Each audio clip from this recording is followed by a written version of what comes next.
have to tell you this, because keeping it inside is tearing me apart. My wife passed away 2 years ago, and now her mother and younger sister still live with me in the same house. They treat me with a kindness so gentle, so constant, that it's slowly driving me insane with guilt and this forbidden one I can't name out loud. I'm just an ordinary 38-year-old widower. I work a quiet desk job from home, trying to raise our young daughter while keeping the household from falling apart. The richer Oma drifting down the hall like a soft promise. And my sister-in-law helps get our little girl ready for school, their voices low and warm, filling the empty spaces left behind. I watch them sometimes from the doorway, heart heavy, wondering how they can still smile when everything inside me feels hollow. It started so innocently, with those accidental contacts during shared chores around the house. One evening I reached for the same dish towel as my mother-in-law. Our arms brushed, her skin soft and warm through the thin fabric of her sleeve. I pulled back too quickly, muttering an apology, but the brief heat lingered on my arm long after. Another time my sister-in-law leaned close to show me something on her phone, her shoulder pressing lightly against mine as she scrolled. That familiar floral scent she wears. It wrapped around me suddenly, making my chest tighten in ways it absolutely shouldn't. I held my breath, pretending to focus on the screen, while my pulse betrayed me. These little proximity loops kept happening, pulling me closer without either of us saying a word. I'd be loading the dishwasher and feel my mother-in-law's hand graze my back as she passed behind me in the narrow kitchen, her presence so steady and comforting it made the air feel thicker.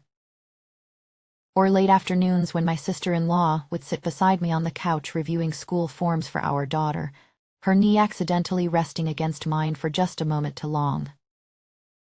The warmth through our clothes sent a quiet electricity up my leg. I shifted away, but not before noticing how my body responded with a hunger I tried to bury. I keep telling myself this is wrong. These are my wife's mother and her younger sister. The women who lost her too, who grieve in their own quiet ways. Any desire I feel is a betrayal of her memory, of everything sacred about family. I lie there in the dark, whispering I can't do this into the pillow while my heart races, the sheets suddenly too warm against my skin. The guilt crashes over me in waves, especially when I catch myself replaying those innocent moments as something more. Like yesterday when my mother-in-law folded my laundry with such care, humming softly under her breath. Her lavender scent clung to the clean shirts, triggering this confusing mix of comfort and raw need that left me standing frozen in the hallway. I hated how my mind twisted it, knowing one wrong step could destroy what little family we have left. And then there are the evenings with my sister-in-law, when the house quiets down and we're alone in the kitchen making tea. She'll laugh at some small thing, leaning in so close I can feel the warmth of her breath on my neck for a split second. That closeness. It stirs something deep and dangerous, a gravity pulling me toward surrender, even as my conscience screams to stop. I don't know how much longer I can pretend this is just grief mixing with gratitude. Their kindness feels like a slow storm building, and I'm right in the center, breathless, terrified of what happens when the rain finally breaks. The boundary-testing moments grew during everyday tasks, the kind that should have stayed simple but never did anymore. My mother-in-law would insist on giving me shoulder massages after long workdays at the desk, her warm hands pressing into the tight muscles with a patience that felt almost maternal. Except for the way her fingers sometimes lingered just a second too long at the base of my neck, sending slow heat spreading down my spine. I'd close my eyes, telling myself it was only relief, but my breath would catch when her touch softened, like she was memorizing the shape of me under her palms. Or my sister-in-law cooking late-night meals with me when the house grew quiet and our daughter was already asleep. We'd stand side by side at the counter, chopping vegetables, our laughter mixing with the gentle clink of wine glasses we poured to unwind. Her elbow would brush mine as she reached for the salt, and those stolen glances across the steam rising from the pan carried an unspoken charge that made the kitchen feel smaller, warmer, heavier with things we never named. I kept telling myself this was wrong. These were my wife's mother and her younger sister, the women who had lost her too, grieving in their own silent ways while still holding our little family together. Any flicker of desire I felt was a betrayal of her memory, of every sacred thing family was supposed to mean. Yet every night in bed, The memory of their caring touches made my body ache with a hunger I couldn't silence, leaving me whispering I can't do this into the darkness while my heart raced against the pillow. The internal conflict deepened when I caught myself staring at my mother-in-law's gentle smile while she folded my laundry in the living room, her lavender scent drifting from the warm sheets and wrapping around me like an invisible pull. I hated how my mind kept replaying those innocent moments as something more. The way her eyes met mine for a beat longer than necessary. The soft curve of her lips as she smoothed a shirt that still carried traces of my cologne. One wrong step, I knew, could shatter what little we had left of this fragile home we were barely keeping together. And the evenings with my sister-in-law only made it worse. When she'd help me tidy up after dinner, her movements graceful and close in the dim light of the kitchen. Sometimes she'd lean over to wipe the counter, her hair falling forward so that a strand accidentally brushed my arm, light as a secret.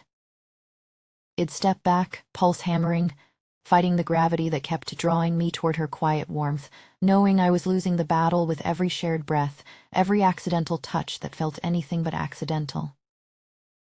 I don't know how much longer I can fight this storm inside me, their kindness wrapping tighter around the empty spaces, making the ache sharper, the guilt heavier, the craving impossible to ignore. The irreversible crossing happened one stormy night when the power went out and thunder shook the windows like it wanted to tear the house apart. My sister-in-law slipped into my room barefoot, her thin nightgown clinging from the damp hair, trembling as another crack split the sky. I meant to comfort her the way family should, just a brotherly hug to chase away the fear. But when her body pressed against mine in the dark, the warmth of her skin through that fragile fabric stole every excuse I had left. She whispered, before I could stop them. She whispered, breath warm against my collarbone, I've missed feeling close to someone. Like this, and in that trembling silence, with rain hammering the roof, we crossed the line. Nothing spoken. Everything surrendered. Her fingers curled into my shirt as if afraid it'd pull away, and I didn't. I cowedn't. After that night, the secret encounters began repeating in stolen pockets of time, pulling both women into this hidden current we could no longer fight. Quiet afternoons when my daughter was at school, my mother-in-law would find reasons to linger in the living room with me. Her experienced touch started as familiar comfort, a hand smoothing my hair, then sliding lower, blending the tenderness she once offered her daughter with something deeper, heavier.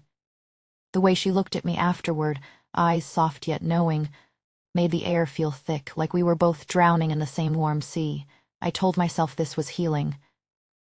For her grief, for mine, for the empty rooms that used to hold laughter, but the pleasure angled with a terrifying sense of belonging that scared me more than any guilt. Late evenings with my sister-in-law carried a different fire. Youthful eagerness mixed with a deep emotional hunger that left me breathless every time. She'd seek me out after the house settled, her footsteps light on the hallway floor, and in those moments her confessions spilled out between shaky breaths. How lonely the nights had become, how my presence filled cracks she didn't know existed.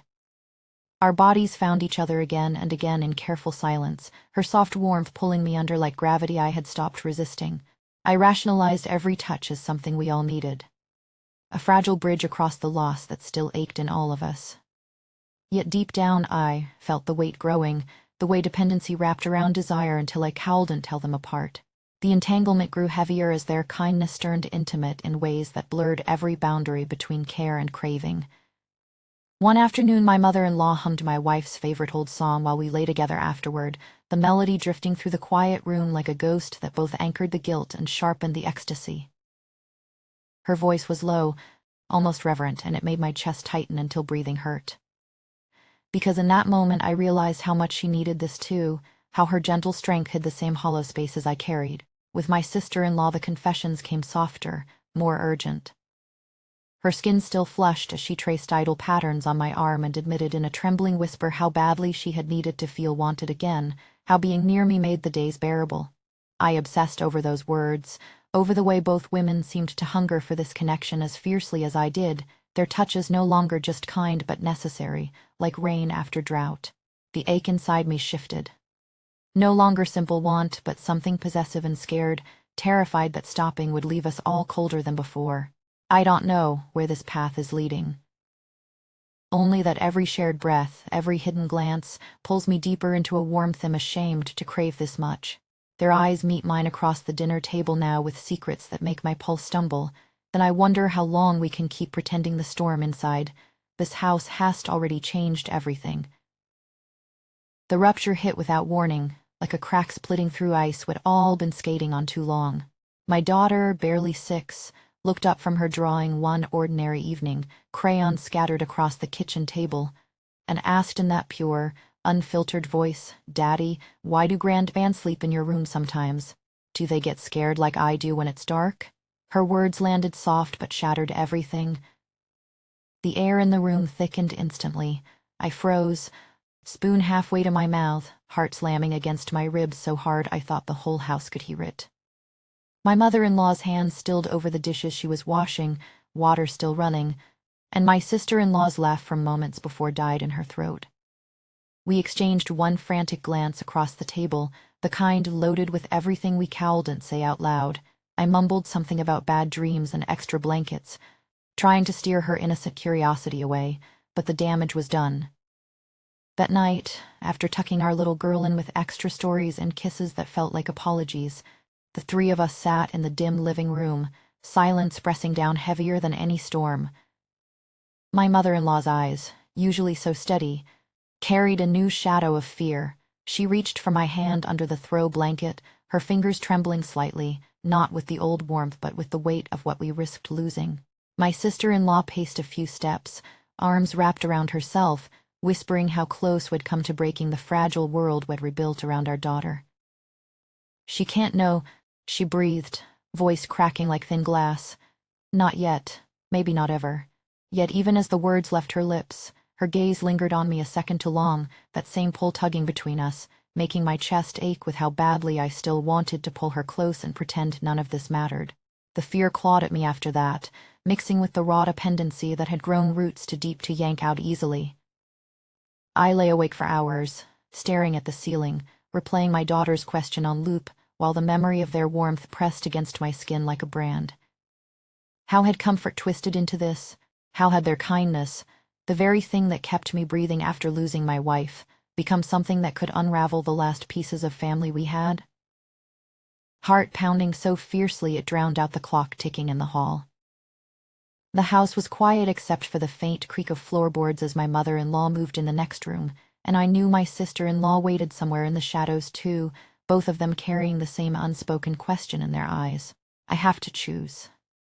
And this hidden fire, before it consumes what little innocence remains in these walls, rebuild the boundaries that should have never blurred, become the grieving husband and steady son-in-law again.